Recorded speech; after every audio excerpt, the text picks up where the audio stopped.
शंकर बाबू पाटील. बाबा राहिला कुठे? दासई. त्रास काय होता? माझी अंगाची पूर्ण कात्री घ्यायची. आता पाळणा मुंग्या यायच्या. मला चालता येत नव्हतं व्यवस्थित.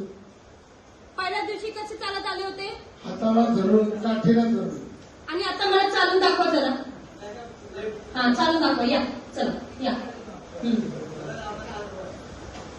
ओके या परत. पहिल्या दिवशी बाबा पकडून पकडून हळूहळू यायचे. आता बाबाला कोणी धरला का? बाबा स्वतःहून सांगता ना? बाबा हे कशी पुढं? फेरिकी मुलं. फेरिकी के तुम्ही स्वतः घ्या आणि आनंद लुटा आणि मजेत राहा. मजेत राहा. बरोबर ना? बाबा मला सांगा तुम्ही दवाखाने किती केले? मी किती दवाखाने तिथे सांगून गेले. नाही तरी केलेत ना? केलेत मी भरपूर. पण फरक पडला का? फरक पडला तेवढा पुरता. गोळी खाल्ला पुरता. हा. ओके.